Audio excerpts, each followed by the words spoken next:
Oi pessoal, tudo bem? Meu nome é Viviane. Hoje eu tô vindo aqui com um assunto que eu acho que pode ajudar muitas pessoas e eu tô fazendo esse vídeo no intuito de estar ajudando mesmo, porque eu vi que tem muita gente que tá passando por isso ou que já passou por isso e tem muitas dúvidas.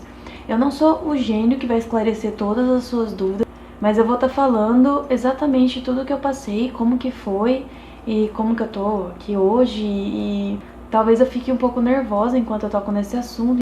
Então, por favor, gente, releva isso, que esse é um assunto meio forte pra mim ainda. Tudo começou em 2016, quando começou a surgir um caroço no meu pescoço. Era um caroço bem saltadinho assim, sabe? E todo mundo reparava, menos eu. E começaram a falar pra mim desse caroço, se ele era normal, né? O que ele estaria fazendo ali e tal. Eu marquei um otorrino e chegando no otorrino ele não passou exame pra mim, ele não passou nada. Ele disse que era comum, que podia ser uma íngua e mandou pra casa. Pediu pra eu voltar só caso aumentasse o caroço. Tá, dado isso eu voltei pra casa, tranquila, né? Até aí não tenho nada. Voltei pra casa e o tempo foi passando e o caroço foi aumentando. Até que um dia eu acordei sem voz, eu não tava conseguindo falar, eu não entendi muito bem o que aconteceu. Parece que a minha garganta tinha inflamado e o tanto de nódulo que tava aqui, eu não sei, parece que acabou complicando tudo e eu sentia muita dor. Daí eu marquei outro otorrino, né? Afinal o outro não tinha passado exame nenhum pra mim. E antes disso, eu caí na escada do meu quarto. Eu desci rolando. Aí eles normalmente, quando você leva tomba assim, pode ter algo quebrado, você vai numa maca e eles fazem todo tipo de exame. Só que não, você realmente tem que procurar um médico pra ver o que é esse negócio do seu pescoço. O que não tinha nada a ver com o tombo, né? Eu tinha quebrado o braço só, mas eles tava bem evidente aquele caroço e eles falaram pra eu estar procurando um médico. Aí eu fui atrás desse outro médico que eu já tinha marcado pra ir, porque eu tinha sentido dor um tempo antes. E eu fui. Aí esse médico logo de cara já pediu biópsia. Mas o primeiro exame que ele pediu que eu fizesse foi o ultrassom. Aí do ultrassom ele já passou a biópsia. Foi isso. Ele passou primeiro o ultrassom, depois ele passou a biópsia. E depois, a biópsia é a punção, e é uma agulha que ele entrou bem naquele carocinho que eu tinha para poder coletar o material para ver que origem que era, o que era aquilo e tal.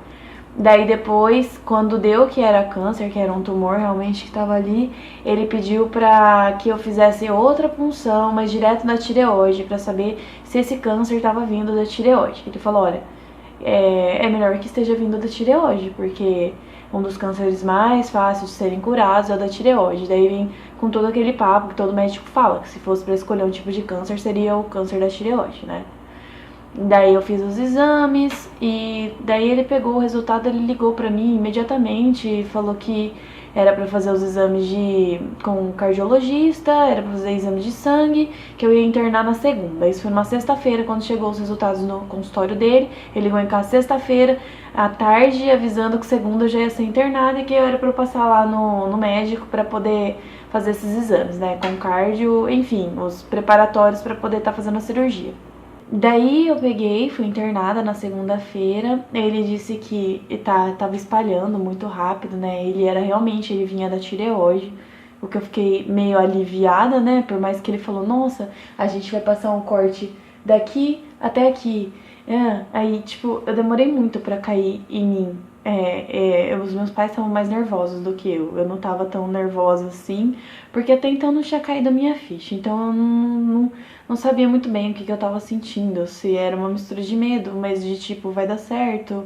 Porque eu nunca tinha passado por uma situação assim de saúde na minha vida tão grave. Aí depois da cirurgia, que eu tive que remover a tireoide inteira, então eu fiz a tireoidectomia e esvaziamento cervical, que era onde os tumores estavam se espalhando.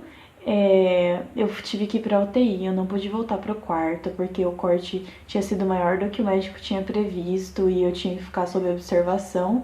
Ele disse que já estava descendo pro tórax alguns tumores, né? E realmente podia ter sido muito perigoso se eu não tivesse visto isso a tempo. Então, se você tá com dúvida, você tá com caroço, vai no médico, procura. Não fica só em uma opinião, vai na segunda opinião, que isso podia ter sido muito grave pra mim.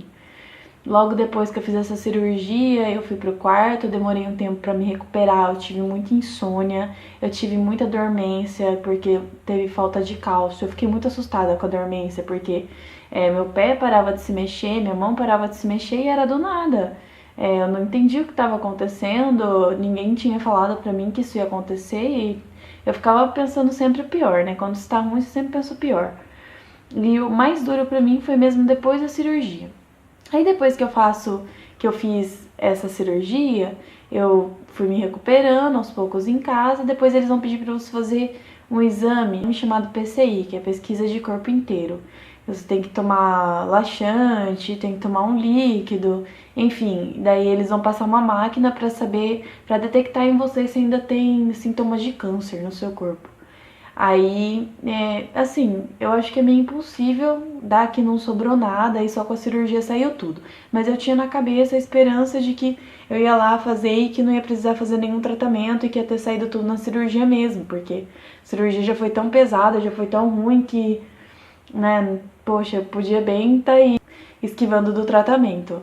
Mas não, daí deu que ainda tinha, que eu ia ter que fazer terapia, tratamento, eu tive que fazer a iodoterapia, que depois dessa iodoterapia você tem que fazer uma dieta antes da iodoterapia. Se vocês quiserem, eu faço um vídeo falando só sobre a iodoterapia, que daí eu fui lá, tive que ficar por 3 dias nesse iodoterapia. E logo depois eu voltei para casa, eu tive que ficar isolada do pessoal, né? Eu vou fazer um vídeo falando sobre isso mais a fundo. E foi meio difícil, porque quando eu tava fazendo todo esse processo, eu conversava muito com uma amiga minha e também tava com câncer, só que o câncer dela era em outro lugar, era um tipo mais raro. E essa amiga minha, ela acabou falecendo. E quem me dava mais força era ela. Ela sempre falava que a gente ia passar por isso junto.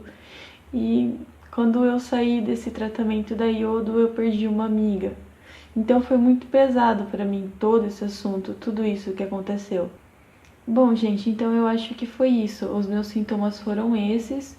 Logo depois da iodoterapia eu fiz outro PCI, depois de um tempo, e graças a Deus não deu mais nada no meu corpo. Eu não tive que me sujeitar a outro tipo de tratamento, a mais nada. Eu ganhei bastante peso, eu vou falar um vídeo falando só sobre isso também. Foram várias etapas, várias etapas. Eu espero ter ajudado vocês em alguma coisa. Ah, importante, todo mundo sempre pergunta se eu faço uso de algum medicamento. Eu tomo Puran de 150 mg. E como eu retirei minha tireoide inteira, eu vou ter que tomar Puran pro resto da vida, para poder estar repondo os hormônios que a tireoide fazia, né? E agora no caso não faz mais. Então, eu tomo esse hormônio, vou tomar ele pro resto da vida. Eu tô mais pra hiper do que para hipo. Ao hipertireoidismo, então, a maioria das pessoas dizem que perdem peso, mas isso não aconteceu comigo no pós-cirúrgico, muito pelo contrário, eu ganhei bastante peso. Mesmo estando comendo tudo certinho, bonitinho, eu tava ganhando peso. Eu tive que fazer uma reeducação alimentar depois para conseguir estar perdendo todo o peso que eu ganhei. Eu não sei se eu tenho alguma foto minha de como eu fiquei, mas eu cheguei a pesar 74 quilos. E hoje minha vida segue normal, eu tenho disposição, eu vou na academia, eu faço tudo, eu levo uma vida comum. Então não se assuste, porque eu tenho certeza que isso vai passar. E se você tiver alguma dúvida, você pode me chamar. Eu vou deixar meu Instagram aqui embaixo, eu tô aberta. Eu já passei por isso, eu sei como é difícil você querer tirar suas dúvidas e não ter, querer saber se uma coisa que você tá sentindo é normal e não ter ninguém para conversar. Eu tive pessoas que passaram pela mesma situação que eu e elas sempre estavam abertas para conversar comigo, sempre estavam abertas para tirar minhas dúvidas. E eu tive minha família, que foi um suporte muito grande do meu lado, né, os meus amigos, o meu namorado, e foi um suporte muito grande do meu lado. Mas se você tiver alguma dúvida, se você estiver se sentindo muito mal e quiser perguntar alguma coisa sobre como foi, estiver se sentindo medo, angústia, agonia, você pode me chamar, se sinta aberto. Esse vídeo eu tô fazendo 100% para estar tentando ajudar vocês. Me desculpa se eu falei alguma coisa errada. Linda, acabou a bateria. Então, qualquer coisa, pessoal, pode me chamar. Eu tô aberta para tirar dúvidas de vocês. Tem o meu Instagram, se sinta à vontade Tô fazendo aqui rapidão pra poder finalizar e antes que acabe de novo a bateria, tá? Então fica com Deus, espero que dê tudo certo, qualquer coisa me chama lá. Beijo.